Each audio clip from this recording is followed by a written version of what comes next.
नाज़रीन, साबिक वज़ीर-ए-आज़म इमरान खान की गिरफ्तारी और फिर रिहाई के वाक़े ने मुल्क में एक अजीब सा माहौल पैदा कर दिया है और सियासी मैदान में कप्तान के लिए गाहे बगाहे अच्छी खबरों की आमद का सिलसिला शुरू हो गया। जहां पीडीएम को इस्लामाबाद में धरने की नाकामी बर्दाश्त करना पड़ी, वहीं खान साहब के लिए यही सरजमीन मुबारक साबित हुई। लेकिन अब जो इतलात मौसूल हो रही हैं, इसके मुताबिक इमरान खान ने अपने दौरे हुकूमत में आलमी बरादरी से जो अपने बेहतरीन ताल्लुकात इस्तेवार किए थे, इसका फल इन्हें अब मिलने लगा। चीन के बाद अब मुत्तहिदा अरब अमारात ने भी खान के हक में दो टोक पैगाम जारी कर दिया है। दोस्तों, आज की इस वीडियो में हम बहुत सी दिलचस्प खबरें शेयर करेंगे, जिसमें सियासी मंजरनामा भी होगा और पीडीएम की सियासी बेवकूफियों का अहवाल भी। साथ ही साथ वीडियो में ये सवालात भी डिस्कस किए जाएंगे कि मुत्तहिदा अरब अमारात ने आर्मी चीफ को किस हवाले से बड़ा पैगाम भिजवाया। क्या अब दोस्त ममालिक ने खान साहब के मुतालबात को पूरा करवाने का बेड़ा उठा दिया है? कौमी सलामती कमेटी के इजलास में पहले कौन सा बड़ा इजलास हुआ था? इजलास का एजेंडा क्या था? अच्छी खबरें आ गई, शहबाज हुकूमत क्लीन बोल्ड हो गई, यूएई ने भी दो टोक पैगाम भिजवा दिया, कौमी सलामती कमेटी के इजलास का कोई नतीजा ना निकल सका, इस्टेब्लिशमेंट ने एक और बड़ी गलती कर दी, खान ने भी जमान पार्क में हम मुलाकातें शुरू कर दी। नजर मुल्की सियासत में एक बार फिर ऐसा कुछ हो गया है जिसने न सिर्फ पीडीएम की बोलती बंद कर दी है, बल्कि खान साहब की कामयाबी का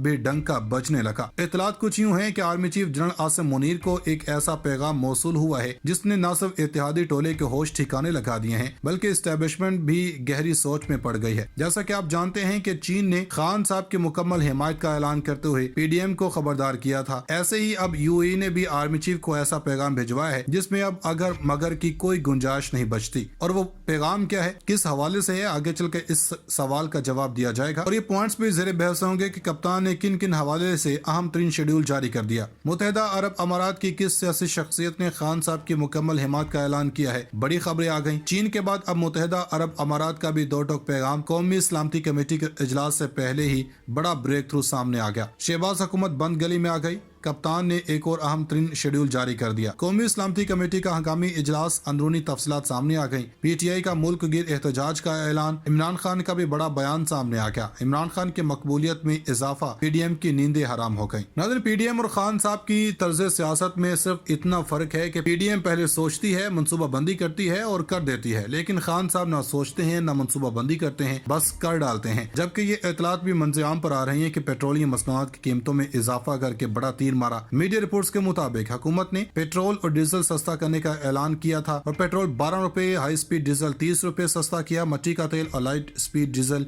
भी 12 रुपए सस्ता कर दिया। और वफाकी वजीर खजाना इसहाक डार ने वज़ीर-ए-आज़म शहबाज शरीफ की मंजूरी के बाद पेट्रोलियम मसनूआत की नई कीमतों का ऐलान किया, जिसके बाद मरियम साहिबा ने इसहाक डार के बड़े गुण गाते हुए, अपनी हुकूमत के गुण गाते हुए ये कहा कि शुक्रिया डार साहब, आपने अवाम को एक और रिलीफ दे दिया है। तो दूसरी जानब नाज़रीन किराम, अगर IMF फंड प्रोग्राम की गिरती हुई बहाली को जारी रखता है तो पाकिस्तान के पास अदायगी तवाजुन यानी कि बैलेंस ऑफ पेमेंट के बहरान को मुकम्मल तौर पर फैलने से रोकने के लिए चीन से दरखास्त करने के अलावा कोई दूसरा रास्ता न होगा। अब पॉलिसी साजों के पास अदायगी तवाजुन के बहरान और डिफॉल्ट के साथ साथ बेमिसाल सतह तक दम घुटती मईशत से बचने के लिए दीगर तमाम रास्ते तलाश करने के अलावा कोई रास्ता नहीं बचा। आला सरकारी जराये ने द न्यूज से बात करते हुए तस्दीक की कि मुल्क में गहरे सियासी और मुआशी बहरान के दरमियान IMF ने इंतजार करो और देखो की पॉलिसी अपनाई है, लेकिन इस पॉलिसी पर ज्यादा देर तक नहीं चला जा सकता।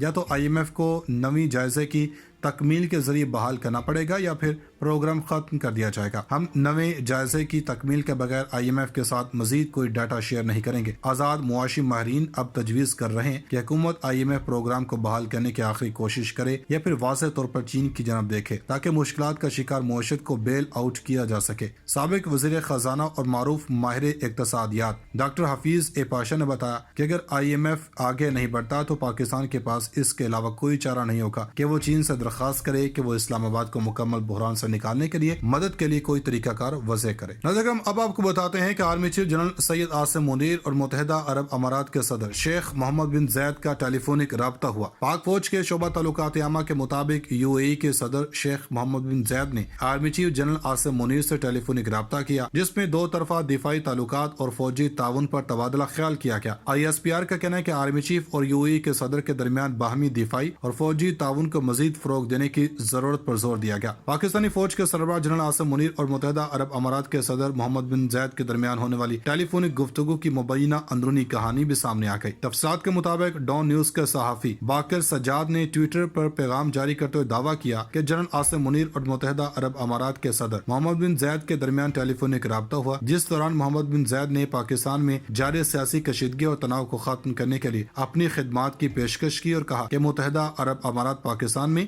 ہم آہنگی اور استحکام حاصل کرنے والی ہر چیز کی حمایت کرتا ہے۔ صحافی کا کہنا تھا کہ تمام فریقین کے درمیان تنازع کو حل کرنے کے لیے کسی بھی میکانزم پر تاحال اتفاق نہیں ہو سکا ہے۔ اس کا مطلب ہے کہ تمام سٹیک ہولڈرز کو مذاکرات کی ٹیبل پر لانے کے لیے باہر سے کسی کو کردار ادا کرنا ہوگا۔ اپنی حکومت کے گن گاتے ہوئے یہ کہا کہ شکریہ ڈار صاحب، آپ نے عوام کو ایک اور ریلیف دے دیا ہے۔ تو دوسری جانب ناظرین کرام، اگر I M F fund programme کی گرتی ہوئی بحالی کو جاری رکھتا ہے تو پاکستان کے پاس ادائیگی توازن یعنی کہ بیلنس آف پیمنٹ کے بحران کو مکمل طور پر پھیلنے سے روکنے کے لیے چین سے درخواست کرنے کے علاوہ کوئی دوسرا راستہ نہ ہوگا۔ اب پالیسی سازوں کے پاس ادائیگی توازن کے بحران اور ڈیفالٹ کے ساتھ ساتھ بے مثال سطح تک دم گھٹتی معیشت سے بچنے کے لیے دیگر تمام راستے تلاش کرنے کے علاوہ کوئی راستہ نہیں بچا۔ اعلیٰ سرکاری ذرائع نے دا نیوز سے بات کرتے ہوئے تصدیق کی کہ ملک میں گہرے سیاسی اور معاشی بحران کے درمیان آئی ایم ایف نے انتظار کرو اور دیکھو کی پالیسی اپنائی ہے، لیکن اس پالیسی پر زیادہ دیر تک نہیں چلا جا سکتا۔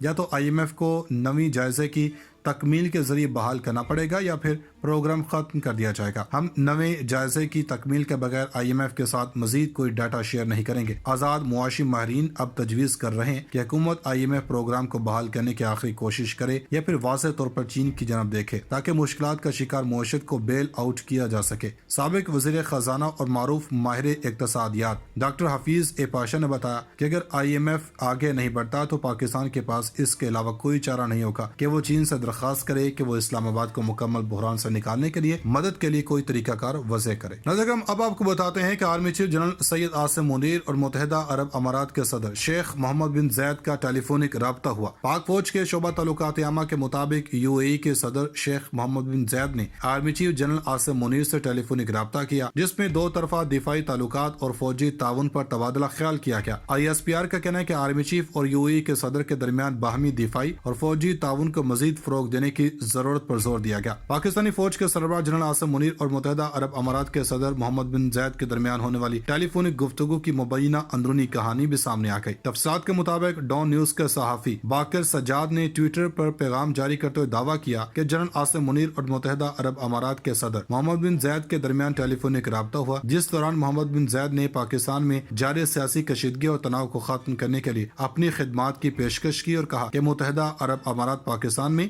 ہم آہنگی اور استحکام حاصل کرنے والی ہر چیز کی حمایت کرتا ہے۔ صحافی کا کہنا تھا کہ تمام فریقین کے درمیان تنازع کو حل کرنے کے لیے کسی بھی میکانزم پر تاحال اتفاق نہیں ہو سکا ہے۔ اس کا مطلب ہے کہ تمام سٹیک ہولڈرز کو مذاکرات کی ٹیبل پر لانے کے لیے باہر سے کسی کو کردار ادا کرنا ہوگا۔